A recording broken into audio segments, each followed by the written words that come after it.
चलिए अब हम लोग सेकंड चैप्टर एसेंशियल्स का सेकंड चैप्टर शुरू करते हैं। देखो अगर हम चाहते तो यहाँ पे पहले ये बात करते हैं कि स्केलर क्या होता है, वेक्टर क्या होता है। ठीक है, खैर पता तो सबको है ही कि स्केलर क्या होता है और वेक्टर क्या होता है। देखो फिजिक्स में उसी चीज के बारे में पढ़ाई करते हैं, उसी चीज के बारे में पढ़ाई करते हैं जिसको नापा जा सकता है, जिसको नापा जा सकता है। ऐसे नापने के दो तरीके होते हैं, एक स्केलर और दूसरा वेक्टर। एक स्केलर और दूसरा वेक्टर। स्केलर तरीका क्या है कि कोई ऐसी चीज जिसको डायरेक्शन से, जिसको दिशा से कोई भी लेना देना नहीं है, डायरेक्शन से कोई भी लेना देना नहीं है, तो वो एक स्केलर क्वांटिटी है। अगर उसको डायरेक्शन से लेना देना है तब वो क्या है, तब वो एक वेक्टर क्वांटिटी है। हम लोग दो चीजें लेते हैं, दो ऐसे एग्जांपल्स लेते हैं, एक एग्जांपल स्केलर का और एक एग्जांपल वेक्टर का।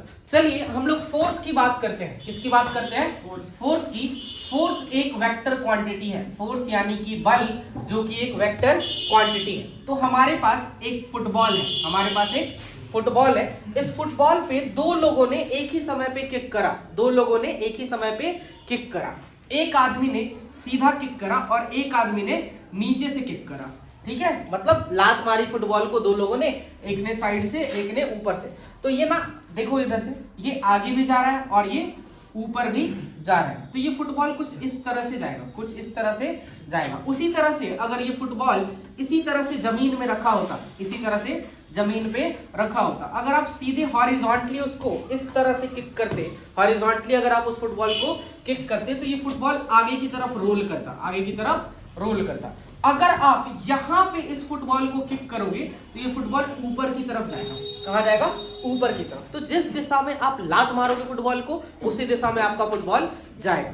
ठीक है, तो इसका मतलब लात मार के हम लोग क्या कर रहे हैं? फोर्स अप्लाई कर रहे हैं। क्या कर रहे हैं? फोर्स अप्लाई कर रहे हैं, बल दे रहे हैं। क्या कर रहे हैं? बल दे रहे हैं। तो इसका मतलब फोर्स क्या है? एक वेक्टर क्वांटिटी है। फोर्स क्या है? एक वेक्टर क्वांटिटी है। चलिए फोर्स का क्या होता है? यानी फोर्स का मैग्नीट्यूड है, मतलब फोर्स को नापा जा सकता है। 1 Newton force, 10 Newton force, 50 Newton force, force को नापा जा सकता है। क्लियर है?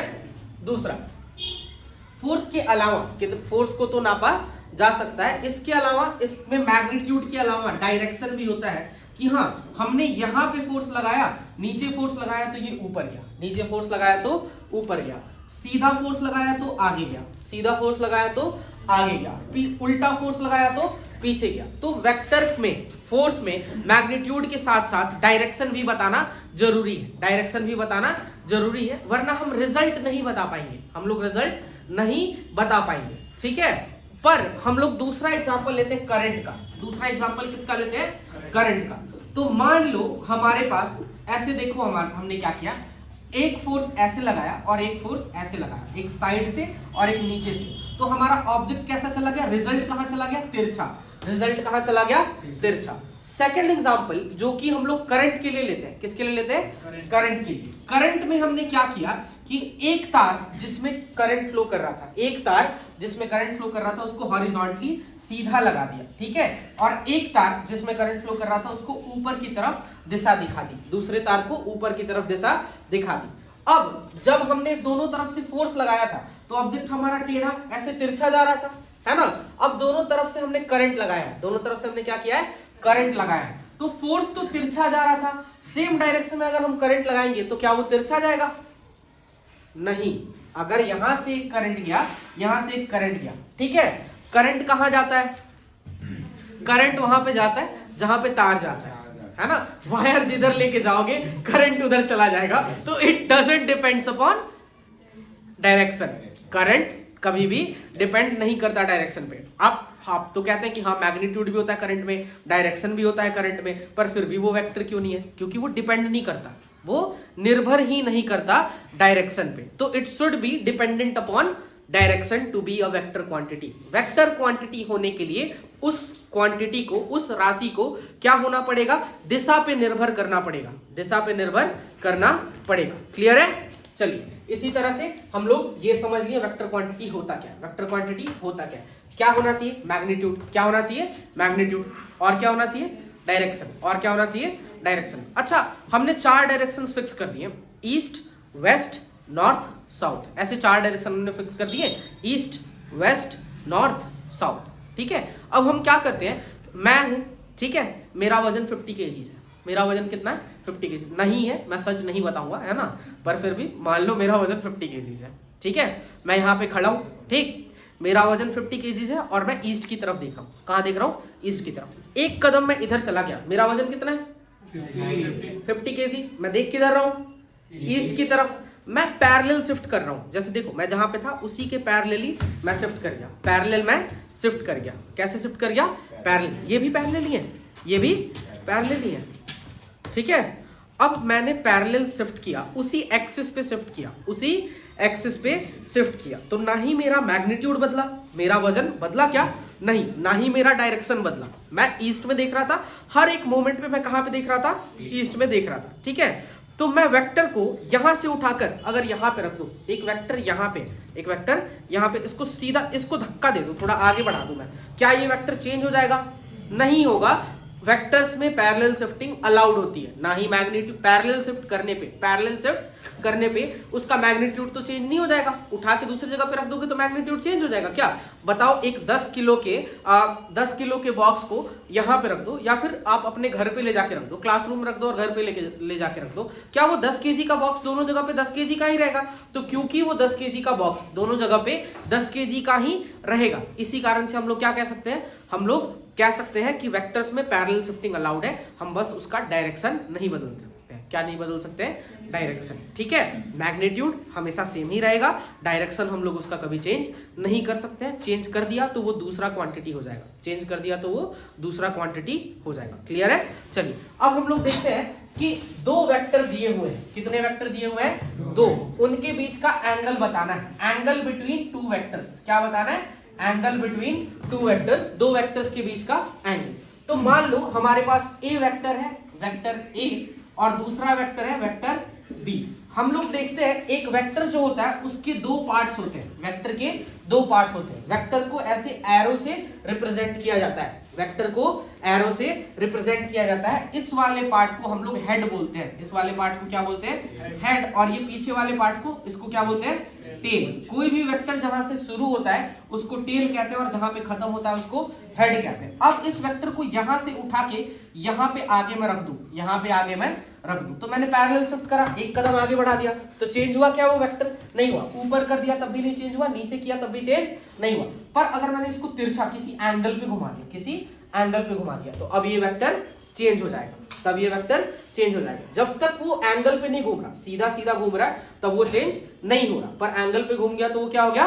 चेंज हो गया, ठीक है। तो वेक्टर में पैरेलल शिफ्टिंग अलाउड होती है, ठीक है। ये हो गया टेल और ये हो गया हेड। वेक्टर के दो हिस्से, एक है टेल, एक है हेड। तो हमें दो वेक्टर्स दिए हुए हैं, ए वेक्टर और बी वेक्टर, इनके बीच का एंगल बताना है, इनके बीच का एंगल बताना है। तो हम लोग टेल से टेल मिलाएंगे। क्या करेंगे? टेल से टेल मिलाएंगे, ए का टेल और बी का टेल, दोनों का टेल। दोनों का टेल जब आप मिला लोगे, ए और बी दोनों के टेल को आप क्या करोगे? मिला लोगे, तो आपको इनके बीच का एंगल थीटा पता चल जाएगा। उसी तरह से मान लो एक वेक्टर है हमारे पास ऐसे नीचे की तरफ, ठीक है, यहाँ पे हेड है इसका, और दूसरा वेक्टर का टेल है।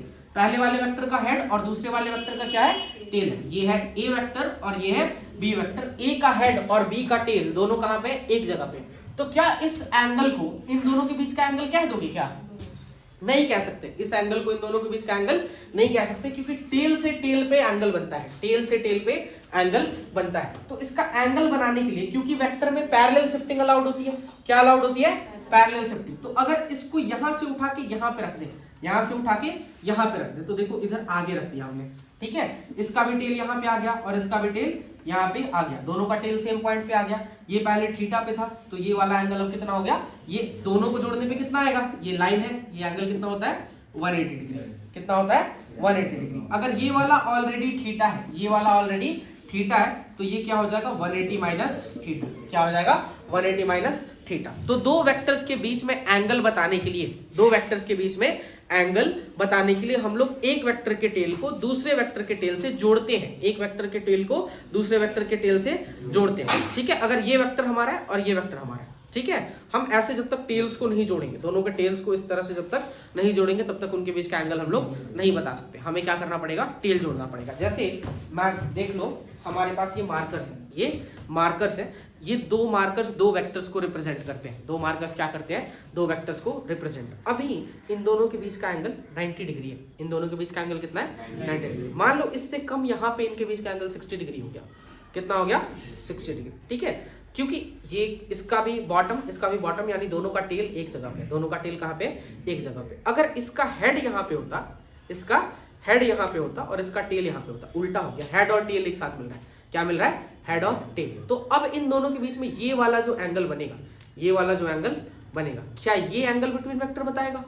नहीं, क्योंकि हेड और टेल मिल रहे हैं। क्या मिल रहा है? हेड और टेल। जब टेल और टेल मिलेंगे, जब देखो इधर टेल और टेल मिलेंगे, तभी जाके क्या मिलेगा? हमारा एंगल पता चलेगा। तभी एंगल बिटवीन टू वेक्टर्स हमें पता चलेगा। अगर टेल और टेल नहीं मिलते तो एंगल बिटवीन टू वेक्टर्स हमें पता नहीं चलेगा। ठीक है, next topic is addition of vectors. अगला टॉपिक क्या है? Addition of vector. वेक्टर्स को कैसे जोड़े, वेक्टर्स को कैसे जोड़े, तो बढ़िया से दिखाता हूं। डेरिवेशन के अलावा सब कुछ करेंगे हम लोग। कैसे एडिशन ऑफ वेक्टर्स को डिराइव कैसे करते हैं और सब्ट्रैक्शन ऑफ वेक्टर को डिराइव कैसे करते हैं, उसके अलावा सब कुछ करेंगे हम लोग। क्योंकि डेरिवेशन फिलहाल हमें काम में नहीं आएगा, डेरिवेशन हमें काम में नहीं आएगा, बट फॉर्मूला हमारे काम का है, फॉर्मूला हमारे काम का है। और ये आता कहां से? ये भी हमारे काम की ही चीज है। ठीक है, चलिए देखते हैं।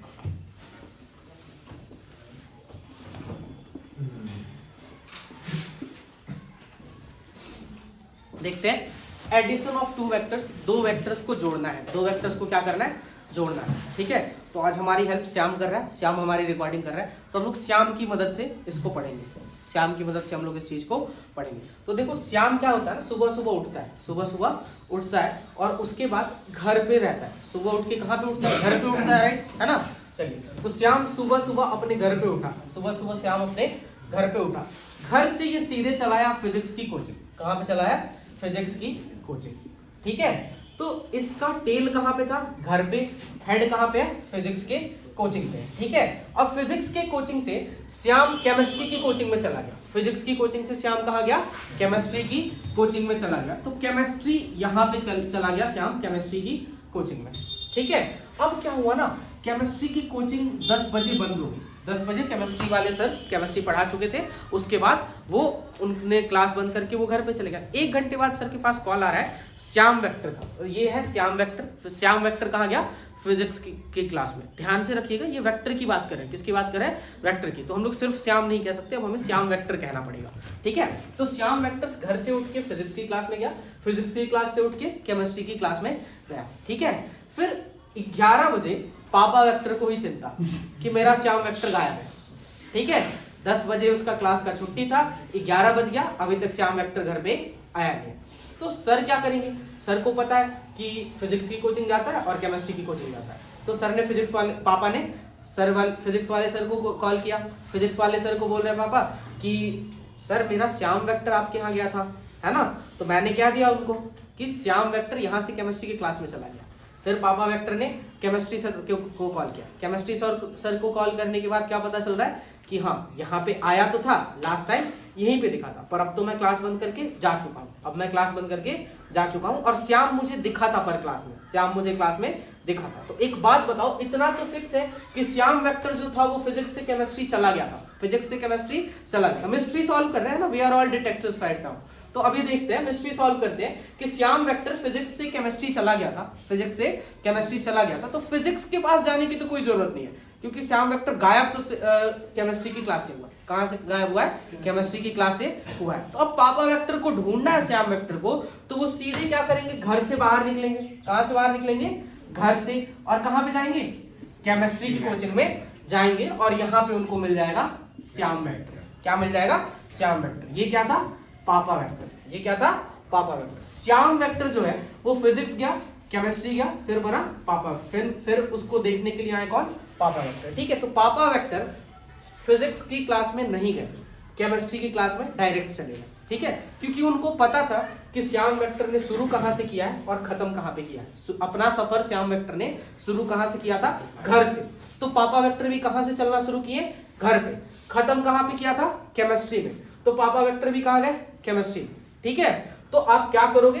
कभी भी वेक्टर्स को जोड़ना है। किसको जोड़ना है? वेक्टर्स को। तो ये हम पापा वेक्टर को निकालने के लिए श्याम वेक्टर के दोनों रास्ते को जोड़ देते हैं। P vector plus R vector is equal to P vector, यानी कि physics vector plus chemistry vector. ठीक है, तो हमें यही काम करना था कि कभी भी रिजल्टेंट वेक्टर निकालना हो, क्या निकालना हो, रिजल्टेंट वेक्टर, तो हम दोनों वेक्टर्स को जोड़ देते हैं, दोनों वेक्टर्स को क्या करते हैं, जोड़ देते हैं। तो resultant vector is equal to P vector plus C vector, P vector plus C vector. बोले तो फिजिक्स की क्लास फिर केमिस्ट्री की क्लास। अगर आपको घर से केमिस्ट्री तक पहुंचना है तो आप सीधे घर से केमिस्ट्री जाओ ना, सीधे कहाँ जाओ, घर से शुरू करो और केमिस्ट्री पे जाओ। होम जो पॉइंट था वहां पे क्या बन रहा था, टेल, वहां पे क्या बन रहा था, टेल, टेल बन रहा था ना, पहला टेल यहीं पे बन रहा था।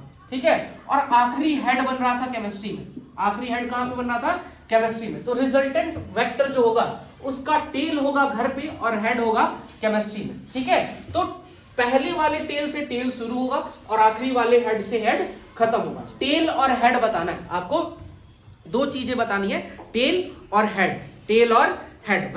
रिजल्टेंट वेक्टर का टेल बताना है और रिजल्टेंट वेक्टर का हेड बताना है। रिजल्टेंट वेक्टर का जो टेल होगा, रिजल्टेंट वेक्टर का जो टेल होगा वो कहां पे होगा, होम में, घर पे, जहां पे पहला टेल था, पहला टेल बना था। और रिजल्टेंट वेक्टर का जो हेड है वो बनेगा केमिस्ट्री की कोचिंग में, जहां पे आखिरी हेड बना था, जहां पे आखिरी हेड बना था। तो पहले टेल से आखिरी हेड तक जाने को हम लोग क्या कहते हैं, रिजल्टेंट वेक्टर कहते हैं। ठीक है, तो ये जो आर वेक्टर आएगा ये P प्लस सी के बराबर आएगा। किसके बराबर आएगा, P प्लस सी के बराबर। तो उसी तरह से अगर ये P सी के बदले A और B होता, क्या होता, A और B, तो resultant vector is equal to A vector plus B vector, resultant vector equals to A vector plus B vector. अब इसका फॉर्मूला हो जाता है root under A square plus B square plus 2AB cos theta, A square plus B square plus 2AB cos theta. इसकी कुछ properties है, इसकी कुछ खास बात है, ये कम्यूटेटिव होता है। वेक्टर का एडिशन क्या होता है, कम्यूटेटिव भी होता है, एसोसिएटिव भी होता है, और मैक्सिमम तब होता है जब वेक्टर्स पैरेलल होते हैं। ध्यान से सुनना, एक वेक्टर है A, ये वेक्टर क्या है A, और दूसरा वेक्टर क्या है B, दूसरा वेक्टर क्या है B। एक बात बताओ, A वेक्टर ये हो गया और B वेक्टर ये हो गया, दोनों अभी क्या है, ये दोनों पैरेलल है ना। अगर दोनों पैरेलल है तो इन दोनों को जोड़ोगे ना तो ये A प्लस बी बन जाएगा। क्या बन जाएगा, A प्लस बी। ठीक है, क्योंकि cos थीटा आ जाएगा कितना डिग्री पे, 0 डिग्री पे, cos 0 इज 1, cos 0 कितना होता है 1। तो सीधे अगर यहाँ पे cos थीटा हटा दो तो क्या ये A प्लस बी का होल स्क्वायर नहीं आ रहा, A square plus B square plus 2AB A plus B का होल स्क्वायर आ रहा है ना। तो cos थीटा की वैल्यू जब 0 होगी तब ये क्या होगा, मैक्सिमम, तब ये क्या होगा, मैक्सिमम। और जब cos थीटा की वैल्यू जब 180 होगी तब ये क्या होगा, मिनिमम। ठीक है, चलिए आगे देखते हैं subtraction of vector. Subtraction of vector कोई बहुत हार्ड चीज नहीं है। Subtraction of vector is the opposite of addition of vector. Subtraction क्या है, एडिशन का ऑपोजिट है। एडिशन का क्या है, ऑपोजिट है। एक बात बताता हूं तुमको, ये A है और ये B है, ये A वेक्टर है और ये B वेक्टर है। ऐसे हमने लिखा है A वेक्टर और ऐसे हमने लिखा है B वेक्टर। ठीक है, अगर हमें A प्लस B के बदले A माइनस B करना है, क्या करना है, A माइनस B। ठीक है, तो हम लोग क्या करेंगे, B का उल्टा करेंगे, B का क्या करेंगे, उल्टा करेंगे। तो A वेक्टर को ऐसे ही रहने देंगे, A वेक्टर को ऐसे ही रहने देंगे, और जो B वेक्टर आगे की तरफ उसको क्या कर दोगे, पीछे की तरफ। B वेक्टर को आगे की तरफ से क्या कर दोगे, पीछे की तरफ कर दोगे। यहाँ पे हो गया B वेक्टर, ये हो गया A वेक्टर और ये हो गया B वेक्टर। इससे क्या पता चला, इनके बीच का एंगल भी चेंज हो गया। सब्ट्रैक्शन में एंगल क्या होता है, दोनों के बीच का चेंज हो जाता है। कितना, 180 से कम हो जाता है ना। अगर पहले A और B के बीच का एंगल कितना था, A और B के बीच का एंगल अगर पहले 30 डिग्री था तो अब 180 माइनस 30 यानी कि 150 डिग्री हो जाएगा। कितना हो जाएगा, 150 डिग्री। ये रहा addition of subtraction of vector. Addition of vector में हम लोग सीधे A square plus B square plus 2AB cos theta root under कर देते हैं। सब्ट्रैक्शन में A square plus B square minus 2AB cos theta root under कर देते हैं। ठीक है, क्योंकि रिवीजन क्लास है और इसको ऐसे लेना है कि मतलब कुछ छूटे नहीं, तो हम लोग इसका डेरिवेशन यहाँ पे नहीं करेंगे। ठीक है, अब हम क्या करते हैं, मान लेते हैं हमारे पास दो वेक्टर्स है, हमारे पास दो वेक्टर्स है और वो किसी एंगल से सेपरेटेड है, किसी एंगल से सेपरेटेड है। तो हम लोग उसका एक क्वेश्चन कर लेते हैं, बहुत ही सिंपल सा। इस टॉपिक पे हम लोग एक क्वेश्चन कर लेते हैं। मान लो हमारे पास दो वेक्टर है, एक है A वेक्टर, दूसरा है B वेक्टर। दोनों को जोड़ना है, A वेक्टर और B वेक्टर को क्या करना है, जोड़ना है। इसके बदले क्या निकालना है, R वेक्टर। A वेक्टर जो है हमारा, A वेक्टर का वैल्यू दिया हुआ है 5 और B वेक्टर का वैल्यू दिया हुआ है 3। B वेक्टर का वैल्यू क्या दिया हुआ है, 3। आपको निकालना क्या है, रिजल्टेंट वेक्टर। क्या निकालना है, रिजल्टेंट वेक्टर निकालना है। और बोल रहा है कि angle between A and B, A और B के बीच का जो एंगल है वो है 30 डिग्री। वो क्या है, 30 डिग्री। ठीक है, तो रिजल्टेंट वेक्टर क्या होता है, a square plus B square plus 2ab cos theta. ठीक है, तो पहले a का स्क्वायर करोगे यानी कि 5 का स्क्वायर, फिर b का स्क्वायर करोगे यानी कि 3 का स्क्वायर, फिर 2 करोगे, a क्या हो गया 5, 3 क्या हो गया b और cos थीटा यानी कि थीटा कितना था 30 डिग्री, cos कितना 30 डिग्री। क्लियर है? चलिए देखते हैं इधर, 5 का स्क्वायर 25, 3 का स्क्वायर 9, 5 3 जा 15, 2 इंटू 15 cos 30 कितना हुआ √3/2, तो ये 2 से 2 कट गया। 25 प्लस 9 कितना होता है 34 प्लस 15 √3, ये आ गया हमारा क्या रिजल्टेंट वेक्टर।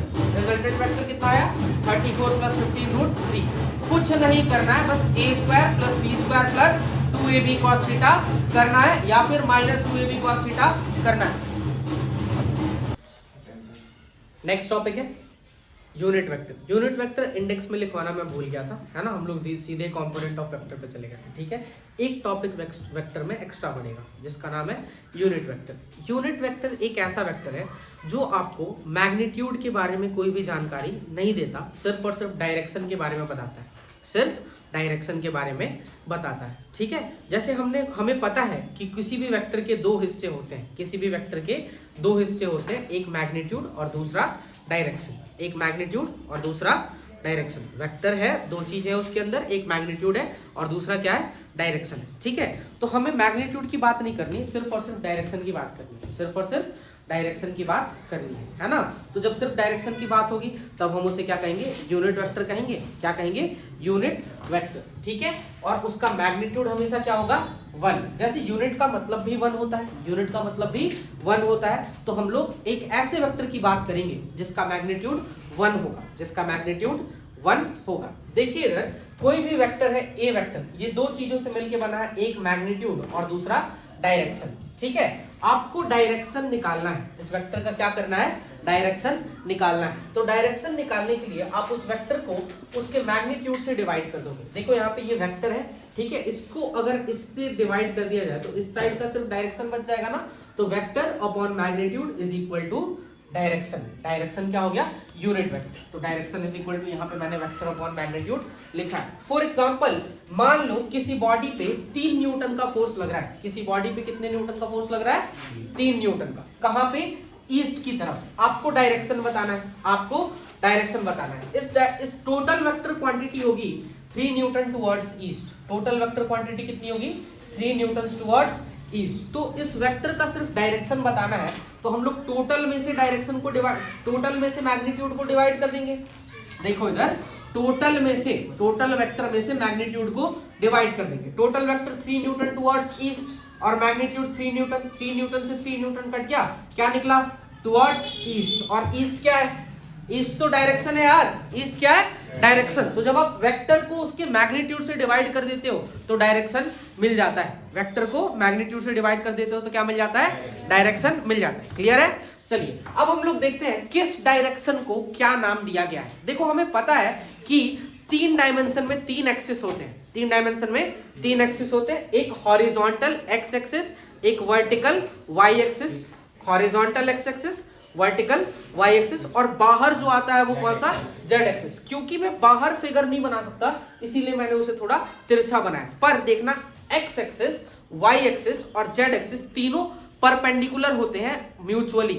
सबके बीच का एंगल कितना होता है 90 डिग्री। सबके बीच का एंगल कितना होता है 90 डिग्री। तो अगर ये एक्स एक्सिस है तो ये क्या रहेगा वाई एक्सिस और ये क्या रहेगा जेड एक्सिस। एक्स से वाई के बीच में 90 डिग्री एंगल, y से z के बीच में 90 डिग्री का एंगल, x से z के बीच में 90 डिग्री का एंगल। सबके बीच में एंगल कितने का है 90 डिग्री का है। x y z तीनों के बीच में एंगल कितने का है 90 डिग्री का। ये x है हॉरिजॉन्टल लाइन। वर्टिकल लाइन ऊपर की तरफ नीचे की तरफ जो जाता है वो क्या है y है। ऊपर नीचे की तरफ जो जाता है वो क्या है y है। और जो आगे पीछे जाता है, कहाँ जाता है आगे पीछे, वो क्या है z है। वो क्या है z है। अगर हम इसके कॉर्नर्स देखें, क्या करें सिर्फ कॉर्नर्स देखें तो ऐसा कुछ बनेगा, ऐसा कुछ बनेगा ना। 3 डायमेंशन, लेंथ ब्रेथ और हाइट तीनों चीजें होती हैं। 3 डायमेंशन में क्या होता है लेंथ ब्रेथ और हाइट 3 चीजें होती हैं। ठीक है, देखो अगर कोई चीज सिर्फ 2 डायमेंशनल है, कोई चीज सिर्फ 2 डायमेंशनल है, ठीक है। तो उसके अंदर एक डायमेंशन की कमी है। क्या है? एक डायमेंशन की कमी है। जैसे मान लो ये स्टेज है जिस पे मैं खड़ा हूं, या फिर जमीन है जिस पे मैं खड़ा हूं, ठीक है। अब जमीन, ये जो स्टेज है इसकी लेंथ है और ब्रेथ है, इसके सरफेस का लंबाई है, इसके सरफेस का चौड़ाई है, इसकी कोई ऊंचाई नहीं, इसकी कोई गहराई नहीं है, इसका कोई डेप्थ नहीं है। अगर इसका गहराई होता तो आप इसके अंदर कोई सामान रख सकते थे। जैसे मान लो हमारे पास एक पेपर है, हमारे पास एक पेपर है। अब इस पेपर में लंबाई है पेपर की चौड़ाई भी है, पेपर की लंबाई और पेपर की चौड़ाई भी है, ठीक है। पर अगर इस पेपर के अंदर मैं बोल दूं कुछ रखने के लिए, तो इसके अंदर कुछ रख सकते हो क्या? नहीं, इस पेपर के ऊपर रख सकते हो। आप कोई भी चीज रखोगे तो वो पेपर के कहां रहेगा? ऊपर रहेगा, पेपर के अंदर नहीं हो सकता। तो अगर किसी चीज के अंदर जगह नहीं है तो वो 2 डायमेंशनल है, ठीक है। उसी तरह से अगर आप एक बॉक्स को अज्यूम कर लो, या फिर इस डब्बे को अज्यूम कर लो, है ना। ये जो डब्बा आपको दिख रहा है, इसके अंदर हमने अंदर छोटी छोटी चीजें रखी हुई है। पहले हमारे पास ये एक कार्ड है, क्या है? ये एक कार्ड है। इस कार्ड के ऊपर हम लोग किसी चीज को रख सकते हैं, ठीक है। बट इस कार्ड के अंदर किसी चीज को नहीं स्टोर कर सकते। बट इस बॉक्स के ऊपर भी किसी चीज को रख सकते हो, इस बॉक्स के अंदर भी किसी चीज को रख सकते हो। तो लेंथ ब्रेथ के अलावा इस बॉक्स पे क्या है? हाइट भी है, हाइट भी है। तो ये क्या हो गया? 3 डायमेंशन हो गया। क्या हो गया? 3 डायमेंशन हो गया, ठीक है। ये डिफरेंस होता है 2D और 3D में। सिंपल बेसिक बस नॉर्मल सी बातें करते हैं हम लोग यहाँ पे, ठीक है। अब उसी तरह से जो एक्स एक्सिस होता है, वाई एक्सिस होता है और जेड एक्सिस होता है, एक्स वाई जेड, ठीक है। एक्स को बोलते हैं आई कैप, एक्स को क्या बोलते हैं? आई कैप, वाई को जे कैप, जेड को के कैप, आई जे के। क्लियर है? चलिए, उसी तरह से अगर डायरेक्शन का तो हमने बात कर लिया, direction is equal to vector by magnitude. कभी सिर्फ मैग्नीट्यूड निकालना हो तो वेक्टर बाय डायरेक्शन कर देंगे यार। मैग्नीट्यूड निकालना हो तो वेक्टर को किससे डिवाइड कर देंगे? डायरेक्शन से। सिंपल है। चलिए फटाफट नोट करिए इसको। टॉपिक है रेजोल्यूशन ऑफ वेक्टर्स और components of A vector. Vector का रेजोल्यूशन या फिर वेक्टर का कंपोनेंट। ध्यान से मेरी बात को सुनते रहिएगा। मान लो हमारे पास कोई वेक्टर है ए, ठीक है। अब इस वेक्टर के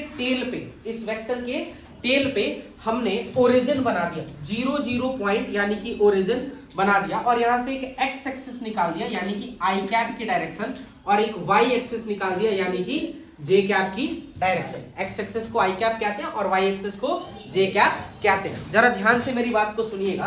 तो ये ए वेक्टर जो है, ए वेक्टर ये आगे यहाँ पे एक्स एक्सिस में कुछ दूर है और वाई एक्सिस में कुछ ऊंचा है, ये ए वेक्टर एक्स एक्सिस में भी कुछ दूरी तक है और वाई एक्सिस में भी कुछ दूरी तक है। तो इस ए वेक्टर को लिखने के लिए हम लोग ए वेक्टर का एक्स कंपोनेंट और ए वेक्टर का वाई कंपोनेंट क्या दोनों निकाल सकते हैं क्या? ए वेक्टर एक्स में और ए वेक्टर वाई में, ठीक है। तो यहाँ पे ऐसे लिख सकते हैं हम लोग, ए का डायरेक्शन इज इक्वल टू ए का आई कैप प्लस ए का जे कैप, ए का डायरेक्शन ए का आई कैप प्लस ए का जे कैप, ठीक है। चलिए इसी तरह से हम लोग क्या देखेंगे इसमें, ए जो है उसको हम लोग ऐसे लिख सकते हैं a x i cap a y j cap. A vector हमारा किसके बराबर हो गया? एक्स में आई कैप में एक्स के बराबर और जे कैप में वाई के बराबर, ठीक है। ऐसे ही हम लोग दो वेक्टर्स को रिप्रेजेंट करते हैं। ध्यान से देखोगे, कोई भी वेक्टर है वो एक्स एक्सिस में कुछ दूर है, और वाई एक्सिस में कुछ दूर है। एक्स एक्सिस में भी कुछ है और वाई एक्सिस में भी कुछ है। तो ए वेक्टर को कितने हिस्सों में तोड़ा? दो हिस्सों में, एक एक्स और दूसरा वाई। ध्यान से देखो, ये एंगल थीटा है, एक्स में कहां गया है? एक्स में गया है यहां तक, इस पॉइंट यहां से लेके यहां तक गया ना एक्स में। तो यहां, और ऊपर कहां तक गया है? यहां तक, ऊपर यहां तक गया है और एक्स में यहां तक गया है, ठीक है। अब बताओ क्या ये और ये दोनों बराबर है? तो ये वाई एक्सिस होगा, ए वाई होगा, और ये किसके बराबर होगा? ए एक्स के बराबर। ये क्या है? ए ही वेक्टर है एक्स में, और ये क्या है? ए वेक्टर है वाई में। ए वेक्टर एक्स में, ए वेक्टर वाई में, ठीक है। तो अगर हमें ए वेक्टर लिखना है तो हम लोग लिख सकते हैं a x i cap plus A y j cap. ऐसा लिख सकते हैं कि नहीं लिख सकते? लिख सकते हैं ना। अब जरा ध्यान से देखिएगा, ये थीटा है, ये क्या है? थीटा है। इसको, थीटा के सामने वाले को हम लोग परपेंडिकुलर कहते हैं। क्या कहते हैं? परपेंडिकुलर। थीटा के साथ वाले को हम लोग बेस कहते हैं। क्या कहते हैं? बेस, और थीटा के दूसरे साइड वाले को हम लोग क्या कहते हैं, हाइपोटेनस। क्या कहते हैं, हाइपोटेनस। अगर आपने क्लास 10th में ट्रिग्नोमेट्री पढ़ी है तो आपको साइन कॉस टैन के बारे में पता होगा, साइन कॉस टैन के बारे में पता होगा, ठीक है। तो आपको क्या करना है, ए एक्स निकालना है। क्या निकालना है, ए एक्स निकाल दिया, ए एक्स निकाल दिया ना। तो देखो क्या हुआ, ए एक्स निकालना है, ए एक्स निकालना है। ये ए एक्स क्या है, हमें ए एक्स निकालना है, जो कि क्या है, बेस। क्या है, बेस है। हमें बेस की वैल्यू निकालनी है। हमें किसकी वैल्यू निकालनी है, बेस की। ए के हिसाब से बेस की वैल्यू निकालनी है। एक काम करते हैं, इस ट्रायंगल में हम लोग साइन थीटा ढूंढ लेते हैं और कॉस थीटा ढूंढ लेते हैं। इस ट्रायंगल में क्या ढूंढ लेते हैं, साइन थीटा और कॉस थीटा। तो देखना, साइन थीटा होगा परपेंडिकुलर बाई हाइपोटेनस, और कॉस थीटा होगा बेस बाई हाइपोटेनस। एक काम करते हैं, यहाँ पे परपेंडिकुलर देखो, साइन थीटा के लिए परपेंडिकुलर देखो ए वाई है। परपेंडिकुलर क्या है, ए वाई, और हाइपोटेनस क्या है, ए। हाइपोटेनस क्या है, ए। तो ए वाई बाई ए क्या हो गया, साइन थीटा। और कॉस थीटा के लिए बेस क्या है, बेस है ए एक्स। बेस क्या है, ए एक्स, और हाइपोटेनस क्या है, ए। तो ए एक्स बाई ए क्या हो गया, कॉस थीटा। ठीक है, अब हमें क्या करना है, ए वाई अलग निकालना है और ए एक्स अलग निकालना है। ठीक है, तो फ्रॉम इन दोनों को दो इक्वेशन मानो, फर्स्ट इक्वेशन और इसको मानो सेकंड इक्वेशन। तो फ्रॉम फर्स्ट इक्वेशन हमें पता चलेगा sine theta is equals to a y by a. Sine theta is equals to a y by a. तो यहां से अगर ए वाई निकालना है तो क्या हम लोग ए वाई को ए साइन थीटा नहीं लिख सकते, ए और साइन थीटा क्या हो जाएगा, क्रॉस मल्टीप्लाई। ए और साइन थीटा क्या हो जाएगा, क्रॉस मल्टीप्लाई हो जाएगा। ठीक है, उसी तरह से अगर हम एक दूसरा इक्वेशन देखें तो हमें मिलेगा cos theta is equals to a x by a. तो ए एक्स यहां से किसके बराबर आ गया, ए cos थीटा के बराबर। तो कोई भी चीज है, मान लो ये है P, ये क्या है P, तो इसका एक x एक्सिस में ये कुछ होगा px और y एक्सिस में कुछ होगा py। अगर P और x एक्सिस के बीच में एंगल थीटा है, P और x एक्सिस के एंगल के बीच में एंगल क्या है, थीटा, तो यहाँ पे px क्या हो जाएगा, p cos थीटा, py क्या हो जाएगा, p sin थीटा। ठीक है, तो इसी तरह से अगर ये एक वेक्टर a है, ये क्या है, a है, तो ये x एक्सिस पे a cos थीटा और y एक्सिस पे a sin theta, x axis पे a cos theta, y axis पे a sin थीटा चलाएगा। ठीक है, ये था हमारा components of vector, rectangular components of vector. ये टॉपिक यहाँ पे खत्म होता है।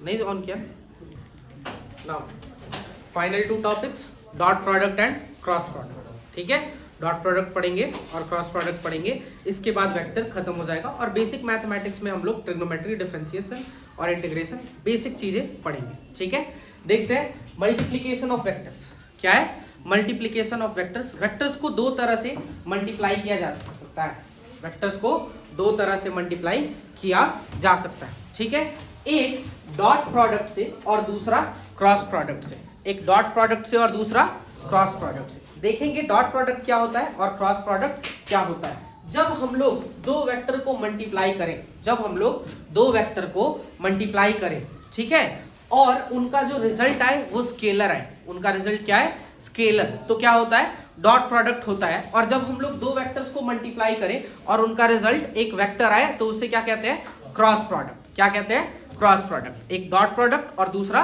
Cross product. ध्यान से देखिएगा, हमने किया है ए वेक्टर और फिर बी वेक्टर, दोनों को हमने क्या किया है, मल्टीप्लाई किया है। दोनों को हमने क्या किया है, मल्टीप्लाई किया है। बेसिकली जब हम इसका डॉट प्रोडक्ट करेंगे तो ए का भी एक्स एक्सिस वाला कंपोनेंट लेंगे। ए का कौन सा कंपोनेंट लेंगे, एक्स एक्सिस वाला, और बी का भी कौन सा कंपोनेंट लेंगे, एक्स एक्सिस वाला कंपोनेंट लेंगे। ए का भी एक्स वाला कंपोनेंट लेंगे, बी का भी एक्स वाला कंपोनेंट लेंगे। दोनों का कंपोनेंट कॉस की डायरेक्शन में लेंगे। किस डायरेक्शन में लेंगे, कॉस। जैसे ये ए है, ए का कॉस, ए है, ए का कॉस यहीं पे चला है ना। तो जब दोनों सेम डायरेक्शन में हो गया तो रिजल्ट कैसा आ जाएगा, स्केलर। कैसा आ जाएगा, स्केलर। अब दूसरा वाला कॉस, ये अगर ए है तो ये इसका कॉस है, कॉस उसकी डायरेक्शन में है और साइन उसके ऑपोजिट है। साइन उसकी क्या है, ऑपोजिट। जो वेक्टर है उसके साथ में क्या है, कॉस, और उसके उल्टे क्या है, साइन, है ना। तो जब साइन मल्टीप्लाई होगा इसमें, जब इसमें क्या मल्टीप्लाई होगा, साइन, तो क्रॉस प्रोडक्ट बनेगा। और जब कॉस मल्टीप्लाई होगा तो डॉट प्रोडक्ट बनेगा, ठीक है। तो ए बी का रिजल्ट सी आया, सी अगर स्केलर है तो डॉट प्रोडक्ट, सी अगर वेक्टर है तो क्रॉस प्रोडक्ट। इसका एग्जांपल हम लोग ले सकते हैं डॉट प्रोडक्ट का वर्क, और क्रॉस प्रोडक्ट का एग्जांपल हम लोग ले सकते हैं टॉर्क। क्या ले सकते हैं? टॉर्क। देखो वर्क का फॉर्मूला होता है force into displacement, force into displacement. अब इसमें मल्टीप्लाई करते हैं कॉस थीटा, इसमें क्या मल्टीप्लाई करते हैं? कॉस थीटा, क्योंकि डिस्प्लेसमेंट किसकी डायरेक्शन में होना चाहिए? फोर्स की डायरेक्शन में। डिस्प्लेसमेंट किसकी डायरेक्शन में होना चाहिए? फोर्स के डायरेक्शन में। तो एक क्वांटिटी जब दूसरे क्वांटिटी के डायरेक्शन में, एक क्वांटिटी जब दूसरे क्वांटिटी के डायरेक्शन में है तो रिजल्ट वेक्टर नहीं स्केलर आएगा, रिजल्ट वेक्टर नहीं स्केलर आएगा। अब देखो टॉर्क देखते हैं, फोर्स, और इसमें भी होता है force into perpendicular displacement, force into perpendicular displacement. Force पर डिस्प्लेसमेंट कौन सा वाला? परपेंडिकुलर वाला। डिस्प्लेसमेंट कौन सा वाला? परपेंडिकुलर। तो एक का डायरेक्शन तो सेम है, फोर्स तो अपने जगह पे है, और जो डिस्प्लेसमेंट इस बार हो रहा है वो एंगल पे हो रहा है। वो कितने पे हो रहा है? एक साइन थीटा एंगल पे हो रहा है, ठीक है। तो इसको बोलते हैं टॉर्क। इसको क्या बोलते हैं? टॉर्क। तो जब cos थीटा मल्टीप्लाई करोगे, इसका मतलब फोर्स और डिस्प्लेसमेंट दोनों, डिस्प्लेसमेंट जो है वो फोर्स की डायरेक्शन में है, डिस्प्लेसमेंट किसकी डायरेक्शन में है? फोर्स की डायरेक्शन में। दोबारा जब हम लोग फोर्स और डिस्प्लेसमेंट को मल्टीप्लाई कर रहे हैं, इस बार डिस्प्लेसमेंट को फोर्स की डायरेक्शन में नहीं, उसके परपेंडिकुलर रख देते हैं। फोर्स की डायरेक्शन में नहीं, उसके परपेंडिकुलर रख देते हैं। जब दोनों को सेम डायरेक्शन में रखा, जब दोनों को सेम डायरेक्शन में रखा तो हमें वर्क मिला। हमें क्या मिला?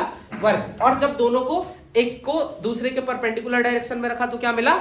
हमें टॉर्क मिला, ठीक है। तो वर्क एक स्केलर क्वांटिटी है और टॉर्क एक वेक्टर क्वांटिटी। दोनों का फॉर्मूला अगर देखा जाए तो इसका भी फॉर्मूला फोर्स इनटू डिस्प्लेसमेंट, और इसका भी फॉर्मूला फोर्स इनटू डिस्प्लेसमेंट, इसका भी फॉर्मूला फोर्स इनटू डिस्प्लेसमेंट है ना। पर उसका मान लो फोर्स इनटू लेंथ है, डिस्प्लेसमेंट को क्या मान लोगे? लेंथ, और इसको भी क्या मान लोगे? लेंथ। फोर्स को मल्टीप्लाई कर रहे हैं लेंथ से। डायमेंशनली चेक करेंगे तो दोनों सेम है, डायमेंशन चेक करेंगे तो दोनों सेम है ना।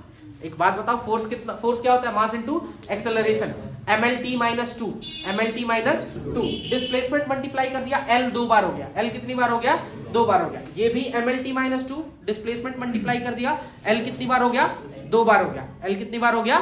2 बार हो गया। क्लियर है? इसी तरह से हम लोग देखते हैं, पर जब सेम डायरेक्शन में मल्टीप्लाई करा तो cos थीटा बना, और जब परपेंडिकुलर डायरेक्शन में मल्टीप्लाई करा तो sin थीटा बना। cos थीटा बना डॉट प्रोडक्ट, sin थीटा बना क्रॉस प्रोडक्ट, ठीक है। अब देखते हैं डॉट प्रोडक्ट बोले तो cos थीटा, और क्रॉस प्रोडक्ट बोले तो sin थीटा। 0 डिग्री पे cos थीटा 1 होता है और 0 डिग्री पे sin थीटा 0 होता है। 0 पे sin 0 और cos क्या होता है? 1। तो ध्यान से देखना, मैक्सिमम कितना पे होगा? 0 पे। मैक्सिमम कितना पे होगा? 0 पे। और मिनिमम कितना होगा? 90 पे, क्योंकि 90 पे cos थीटा 0 होता है और 0 पे cos थीटा 1 होता है। सेम चीज ऑपोजिट है sin थीटा के लिए। sin 0 की वैल्यू 0 आ जाती है, तो a क्रॉस b 0 के लिए क्या होता है? मिनिमम। 0 के लिए क्या होता है? मिनिमम। और 90 के लिए क्या होता है? मैक्सिमम। अगर ये 0 के लिए मिनिमम होता है तो ये 0 के लिए मैक्सिमम होता है। अगर ये 90 के लिए मैक्सिमम होता है तो ये 90 के लिए मिनिमम होता है। दोनों एक दूसरे के ऑपोजिट है, दोनों एक दूसरे के क्या है? ऑपोजिट है। अब देखो, हमने आई कैप, जे कैप और के कैप पढ़ा है। अगर हम आई कैप और आई कैप के बीच का एंगल पूछे, देखो ये आई कैप है और ये जे कैप है, आई कैप जे कैप, दोनों के बीच का एंगल 90 डिग्री, दोनों के बीच का एंगल 90 डिग्री। आई कैप और आई कैप के बीच का एंगल हमेशा कितना होगा? 0 डिग्री। हमेशा कितना होगा? 0 डिग्री। आई कैप एंगल कितना? 0 डिग्री। अगर 0 डिग्री एंगल है तो cos 0 कितना होता है?